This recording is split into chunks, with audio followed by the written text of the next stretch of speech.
Well, good morning, folks, or afternoon, wherever you are. This is Lenny Lawson, the Car Guru, and just moments ago, I was a housing consultant with my youngest daughter. She is wanting to move into the city limits in the same school district as where we live. Matter of fact, she wants to be as close to us as possible. I understand that. I'm a nice guy. But no, she wants to be in that school district because she already has a child in this particular school, and she wants all of her children to go there. The only way she can guarantee that now is to live in that particular district. Many of you have probably been through that same type of scenario. The problem is the houses are very expensive in that district. Well, everything is. Housing costs have just gone out the roof. I don't know what's going to happen, when it's going to give, but at some point it has to.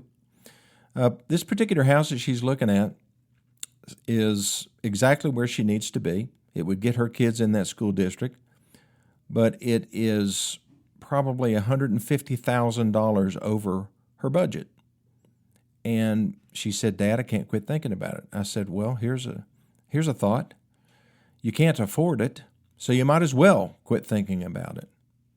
You know, how often do we do that? I've had new campers on my mind ever since I went camping a few weeks ago.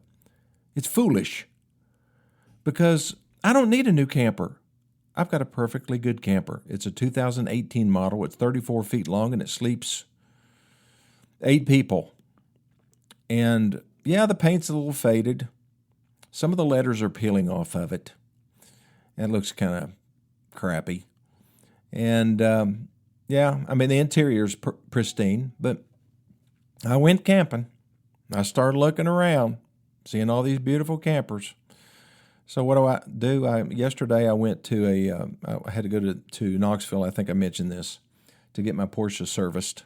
On the way back, I'm driving through, well, right at the Sevierville exit. I know that there's a couple camping stores there, and I'd already been to Camping World. I'm not going back there, so I went to A&L RV, and they sell a camper brand called Brinkley.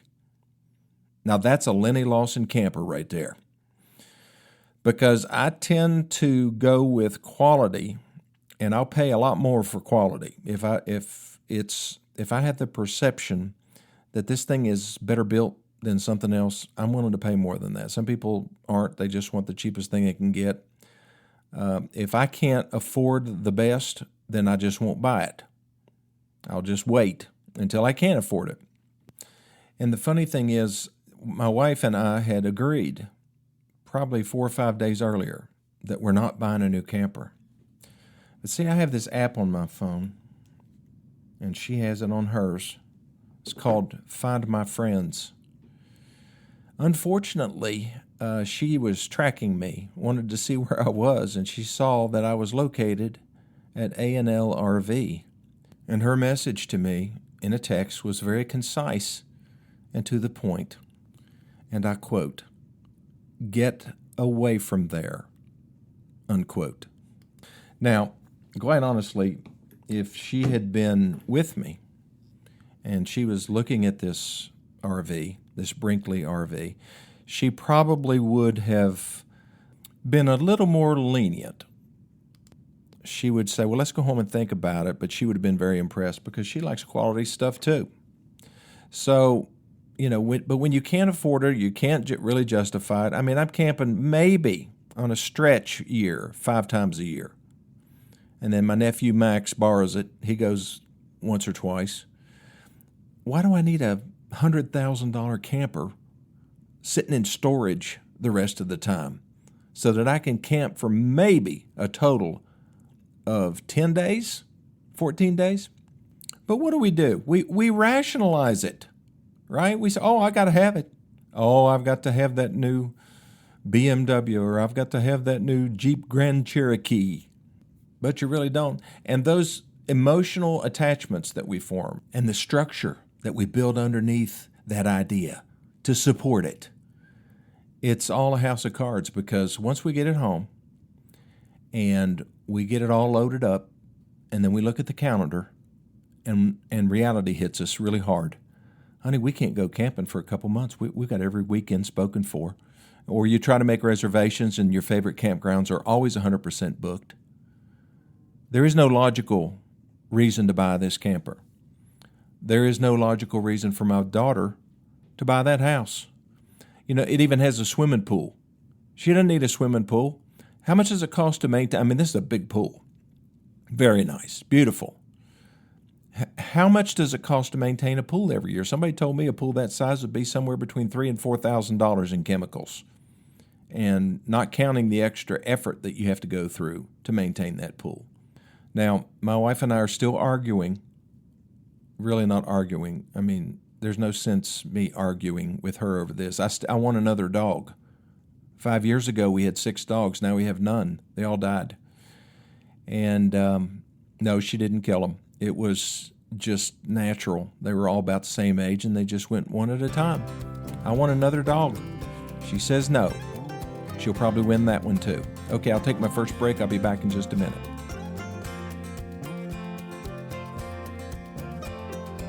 So no camper, no dog. I guess all I can hope for as far as the dog is concerned is maybe no doesn't mean never. Maybe it just means not yet. That's what I'm hoping for. Okay, let's get into today's topic, which is about some very common things that people have to have done to their cars. I've gotten some interesting pieces of mail, modern mail, which would be translated to email, from folks who listen to the show, and they ask these very, very sensible questions like, when do I need to get a tune-up on my car? Well, tune-ups aren't what they used to be. I mean, but let's say 30 years ago, a tune-up meant replacing the spark plugs, the points, the condenser, the distributor cap, the rotor, adjusting the carburetor, and maybe replacing the fuel filter as well. Most domestic cars today are very different. They don't have carburetors anymore. They have electronic ignition, fuel injection, computerized everything. There's no carburetor. There's nothing to adjust unless you're a mechanic. And if you're a mechanic, you can get in there and adjust things. But today, when someone says tune-up, they come in, we have to clarify a couple of things. First thing that you need to ask yourself is, why do you need a tune-up? Has your fuel economy gone down? Does the car not accelerate like it was? Or is it missing? Do you feel a sputter when you're taking off? Those are indications, possibly, that you need a tune-up, but more than likely, any of those things is going to activate a check engine light that's on your dashboard. If the computer senses anything, if there's any kind of deterioration as far as spark plugs or fuel delivery or air delivery or exhaust, you're burning more fuel or you're burning not enough fuel and excess fuel is going out your tailpipe, it's going to trigger a check engine light. That wasn't the case 30 years ago. So today, what do? Well, we replace the spark plugs. I remember when the spark plugs were supposed to be replaced every 12,500 miles. And then they bumped it to 18,000 miles. And then 30,000 miles. Well, now it's up to 100,000 miles on spark plugs. Why is that, Lenny? Well, fuels have gotten a lot better. There's a lot hotter spark than there used to be because of the type of ignition systems that they have. They use coils now instead of a distributor. And if they replace the spark plugs and that doesn't take care of the problem, then typically they'll look at the coils, and they're kind of expensive. A tune-up today will include a fuel filter, maybe cleaning the throttle body if it is that type of fuel injection system. If it's direct injection, the only thing to do is replace the injectors, and they're not cheap. And sometimes they can be cleaned, but that's a tune-up for you. And the only time you're going to need one is, like I say, if your car is not performing like it used to, if your gas mileage has dropped off significantly, if you feel a hesitation when you try to accelerate or try to just take off from a stop, those are signs that you might need to get it looked at. But as far as regular maintenance, I'll change my spark plugs on a modern vehicle probably at 100,000 miles. Some companies recommend 60,000 mile spark plug changing intervals. Just look at your owner's manual. It will tell you. Okay, so as far as air and fluids, you're going to replace your air filter. The cabin air filter doesn't have anything to do with the engine performance. It just makes the environment inside your vehicle more pleasant, less dusty. but it needs to be checked. That's often a part of a modern tune-up. I had my Porsche serviced, oil changed it, and it was the second service, so they replaced the cabin air filter. I have 6,000 miles on it. Probably totally unnecessary, but they replaced it anyway because it was covered by the maintenance package that I purchased. PCV valve that needs to be checked and replaced if applicable. If you have one, it's a positive crankcase ventilation valve. And then certain fluids, engine oil, coolant, brake fluid, transmission fluid, differential fluid checked. All these things are checked, not necessarily replaced. And, going into winter, I'd have your battery tested because your battery comes out, when it's brand new, it has a certain number of cold cranking amps, and that deteriorates over time. It's still a 12-volt battery. Your alternator is going to keep it there, but sometimes they just won't start, and they don't give you any warning. Modern batteries are weird. You don't get the warning. You don't get the slow start. It either starts or it doesn't. And there's no clicking or anything on a lot of these cars. So that's something else I want to have checked before winter comes. Okay, let's look at another area that I think gets neglected, and it has to do with tire wear. Have you had an alignment in the last 2 to 3 years? Four-wheel alignment? If you haven't, then you're past due. And you may be wondering why your tires aren't wearing evenly between the front and the back. A lot of that front tire wear is due to the fact that your vehicle is, maybe front-wheel drive. Most vehicles are front-wheel drive now that are sold. So when they are front-wheel drive, as I mentioned in a previous show, the front wheels or the front tires, I should say, are asked to do a lot for the car. They do all of the power to the road. They do all of the steering. They do at least 70% of the braking, and probably supporting 65 to 70% of the weight of the vehicle is over the front wheels. And it's so important to keep the tire pressures right and also to rotate your tires, but occasionally you need to get in alignment. So how do you know when to get it done? Well, every 2 to 3 years under normal driving conditions, if the car tracks straight, it's not pulling to the left or to the right. So if you can feel a slight tug from your steering wheel, like the car wants to go to the right or wants to drift to the left, it's probably because it's out of alignment. However, it could be just a tire pressure situation. So check that first. Make sure that you have the same amount of air in the left as you do in the right front tire. And if you do, then it's time to get a front end alignment, because if you don't get it, you're going to wear your tires out prematurely. So under normal driving conditions, as long as you don't see any of the pulling to the right or left and the tire wear is even, then every 2 to 3 years is fine. Every 12 months, however, if you drive on rough roads, if you tend to hit a lot of potholes because the streets aren't very good where you live, or you just want to be very proactive as far as tire life is concerned. People who maintain their tire pressures, who check it once a month and get an annual alignment, their tires can go 50, 60, 70,000 miles. I had a guy had an RX-7 one time. He went 70. It was over 70,000 miles on a set of tires. I said, I've never seen anything like that. What do you attribute to that? Exactly what I told you. Tire pressure and alignments. Another time when you might have to get an alignment is if your warranty, like you buy a new set of tires and the tires have a warranty on them, they may only be good if you get an alignment when you have the tires installed. Not a bad idea to get that done anyway. But anytime you hit something really hard, like you curb your wheel, you hit a really hard pothole, and then you notice a pulling or a vibration, or you notice that after a while your tires are just getting chewed up on the outside edges or the inside, then it's time for an alignment. So what's it cost? $100 to $150 for a four-wheel alignment with a good computerized machine and a technician who knows what they're doing. Probably the safest place they have that done is at a new car dealership, service department, or at a store that sells a lot of tires. However, the best alignment person in our hometown doesn't work at a car dealership, doesn't do anything but alignments. It's called Forest Hill Alignments, And he's got a rickety old looking shop, and he does everything without computers. It's all manual. But when he lines your vehicle up, it's going straight down the road. He knows what he's doing. He does align it based on the specifications set by the manufacturer, but they're spot on the money.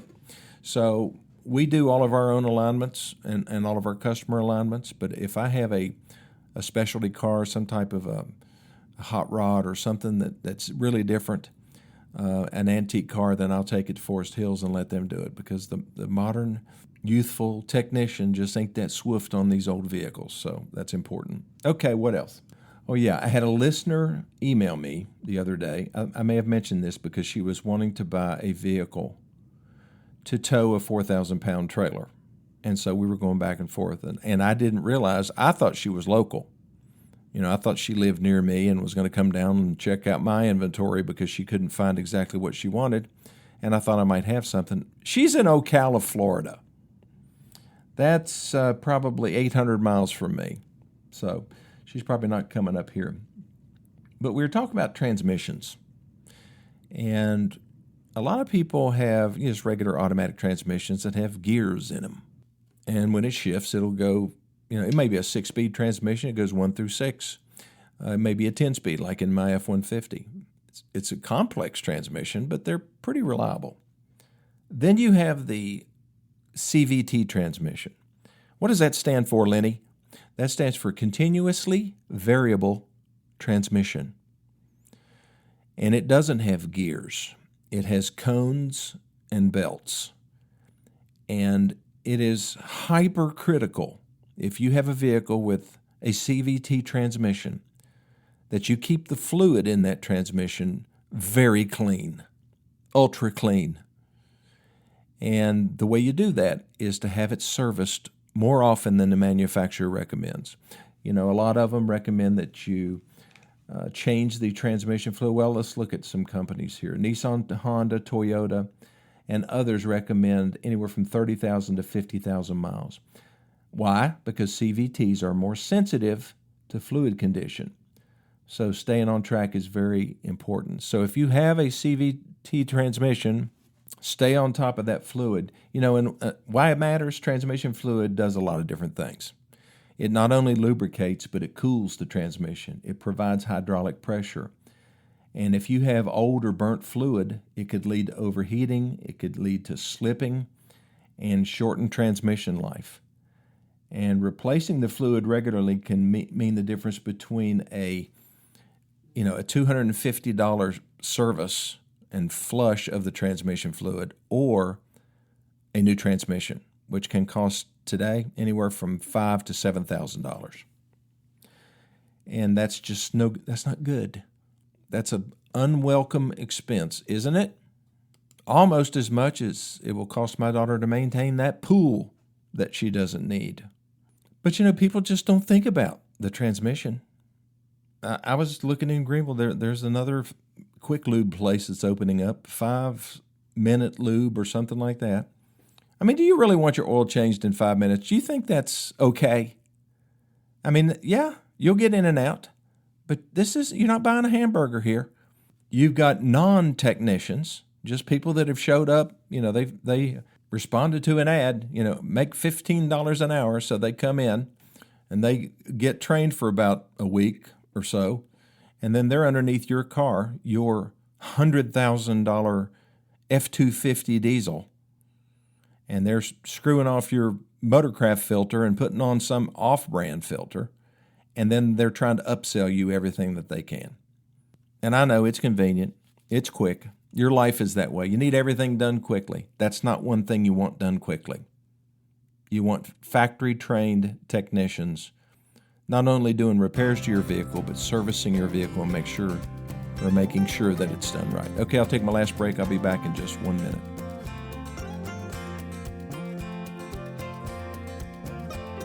Okay, so you've owned this Honda CR-V or this Nissan Rogue or this Toyota RAV4, and you didn't know it had a CVT, but it does. And you've put 60,000 miles on it, never had the transmission serviced. What do? Well, if it's shifting okay, and you don't see any delays as far as when it's in between. Again, I say in between gears, but it doesn't have any gears. It feels like it does because it shifts like a regular transmission. The early CVTs were like driving a golf cart. They would just accelerate and the RPMs would fluctuate, and it was just a really weird kind of a sensation. And customers complained about it. They didn't like it. They wanted the car to shift. So they designed CVTs so that they would give them the sensation of a shifting automatic transmission. But it's just a computer moving the belts around on top of the cones, and it feels like a shift. But it's still a CVT. And you should have had the transmission fluid changed. But if you didn't, and it's shifting okay, go get it done now. Make an appointment. Get your transmission serviced. But don't get it done at a fast lube place or even an independent shop. Get it done at the dealership. You know why?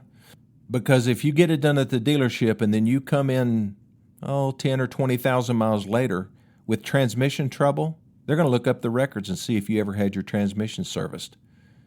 And guess what? It's right there. It's in their computer system.